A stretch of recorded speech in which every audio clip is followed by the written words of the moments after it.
Hello, everyone. I hope that you are all staying home and staying safe and being well. Today is Wednesday, so we're going to continue with the lecture, but we do have to talk about the midterm exam, and here's how that's going to go down. Next, not Monday, but next Wednesday, I'm going to create a file on the dashboard, on the black side of the dashboard, that will say midterm exam. However, it will be hidden from you. You won't be able to access it until 3:30 on Wednesday afternoon. So from like 3:30 to 5, I will keep that file open, and then at 5 o'clock, I will shut it down. So you must take the exam during that time period. If you don't, you're going to have to contact me because then I have to open it up again. So, but we do have to do the midterm exam. The midterm will consist of um, chapter 3 and Jackson Pollock. And I will, on Monday, go over the exam with you as I usually do, and we'll review for the exam. And I will tell you, I can't give you the questions, I can't give you the answers, but I will give you what you need to study, what you need to know for the midterm exam. I can't believe we're already at that point. So, today we're starting chapter 5. And chapter 5, we're only going to do the first half of chapter 5, which is the food portion of it. Obviously, I love food. You don't get a figure like mine if you don't like food. Um, Shelter, I'm less interested in. I don't want to go over all these technical architectural terms, and it'll bore you to tears. And we just got through the most grueling, tedious media chapter ever. So, one of our first images is bison with turned head, and it's from 11,000 BCE, which means it's 13,000 years old. And it is carved from reindeer antler. And what was it used as? Well, it was a spear thrower. It was a device that was attached to a spear because obviously there was no, around 13,000 BC, there was no agriculture. People lived off of following the herds of buffalo, bison, rhinoceros, panthers, anything that they could, woolly mammoths, and they would use their spears. Well, obviously, if you're taking on a woolly mammoth, that's a big, big animal. So if you have to get up close and throw spears or get up and stab it with a spear, that's very dangerous. So these spear chuckers help to extend the reach that you could throw a spear. So, and it's beautifully carved. It's in perspective. The bison's head is turned. It's a three-quarter perspective. It's not like it's a cookie cutter. And the problem, I mean, the interesting thing about that was people were shocked that this could be 13,000 years old and it could be that realistic in its depiction. So, and it is carved from reindeer antler. And where were objects like this kept? They were found around what we call the hearth, which is a fireplace. So back then it could have been just a fire pit, a campfire, anything where people would sit around the fire and actually cook meat over it.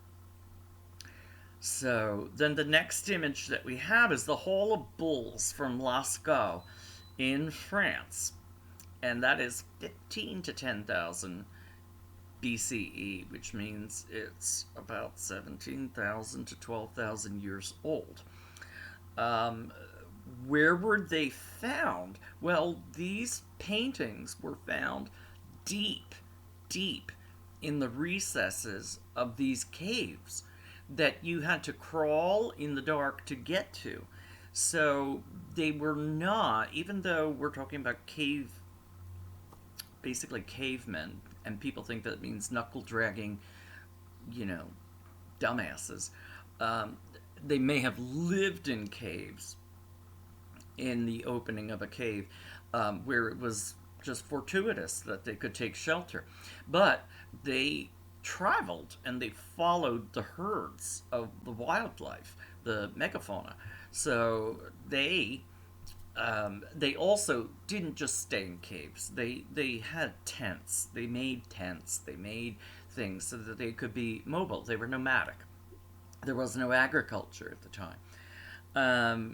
Why are they? Well, they were put in the deepest, darkest recesses of these caves, not in a living space, not anywhere.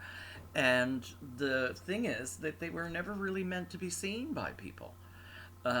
They believe that the artists who made these paintings were doing a ritualistic, magic working ritual where if they or projected or depicted the animal, they could have it. So, none of these things were actually made to be seen. They were made by artists who function as shamans. Do you remember the word shaman? It's someone who works magic through the creation and ritual of art. So, they are extremely well preserved. People were shocked when they looked at them because they're thinking, this is Stone Age. How are these people even supposed to be that sophisticated? Well, we have the same mental capacity now as we did back then. And these paintings were done,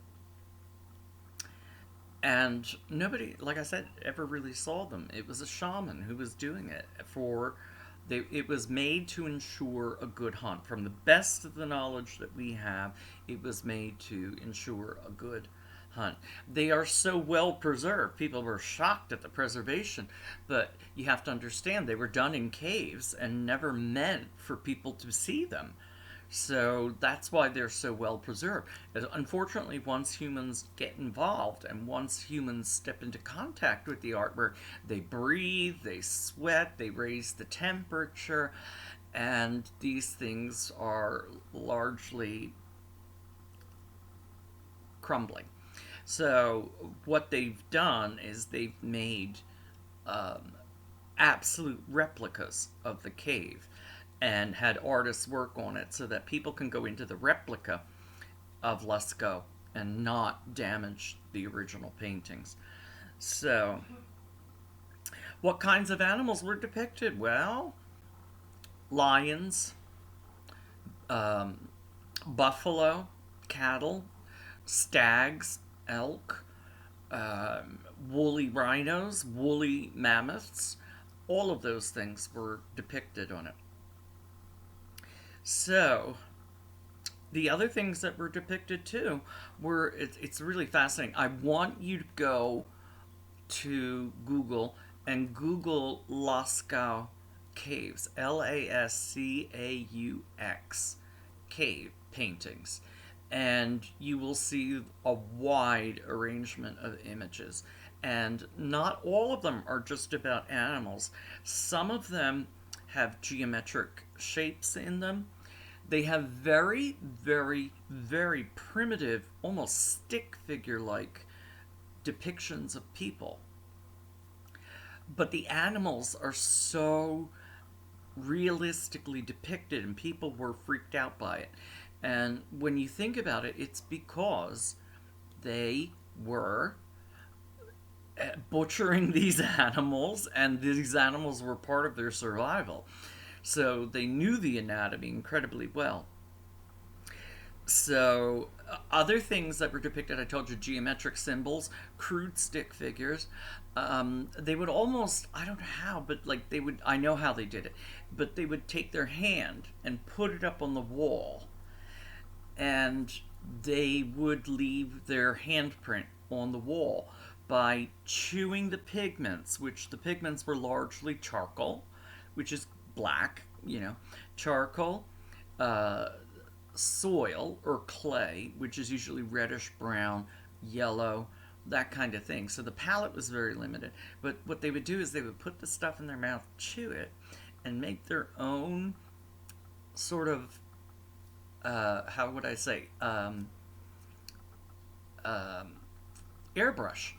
by they would stick their hand up and then aspirate and spit basically the pigment out of their mouth they had just chewed, and when they removed their hand, the handprint would be left there.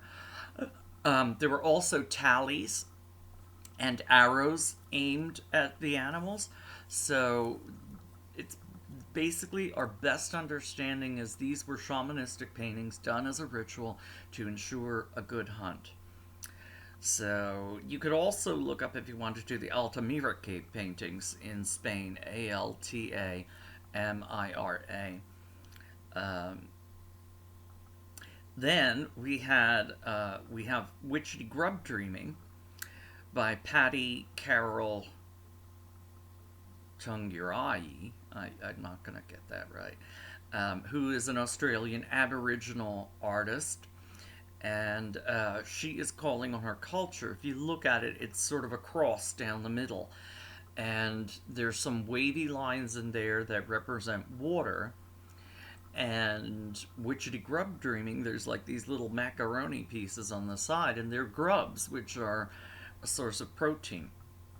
So the Aboriginals um, knew how to live in that desert environment, and they knew where these watering holes and underground rivers were in the desert as a source of food.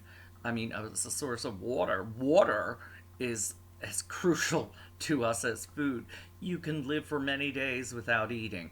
You cannot go more than 36 hours or something like that without water. You must have water to survive. And a source of good water is very hard to find and very precious if you do. So those paintings were inspired by Aboriginal paintings, which originally would have been done by using colored sand on the ground, and these intricate paintings would have been made, and then at the end of it, it would have served its purpose, and they just swept it up, and it was gone. So, um, then we have an image called we have an image by Sue Ko called "There Is No Escape," and if you look at the image, it's a very dark image. It's not a very comforting image. It's all done in black and white, and in it they have these shining lights hanging down, almost exposing this horrible scene. What it actually depicts is a slaughterhouse, a pork slaughterhouse. And the people in it who are chasing the pigs, there's one pig that tried to get away. You see the pig strung up, and then these ghoulish looking men, they really do look like gargoyles, or not gargoyles, I'm thinking of orcs, chasing after the pigs. Um, it's obviously a very grim look at the issues that we have with our food and our food supply. Because back then in the day, if you wanted to have pork, you had to raise the pork, you had to kill it, you had to hunt animals, and we're kind of disconnected. And you see it a lot in the food in the news now, still, about Monsanto and all these companies and big, um, you know. Farming industries and how we farm, and people are very much removed from the reality that, if you wanted to have a chicken for dinner back in the day, you had to go out and strangle the damn chicken, pluck it, and cook it. And that's what, meat is murder movement and all that kind of stuff comes about. So I think we're going to leave off there for today. I don't want to make a video that's more than 15 minutes. So remember to we will review on Monday for the midterm exam. You will have to take it on Wednesday between 3:30 and 5 p.m. and I'll go over those instructions again. All right, everybody, stay well and stay safe.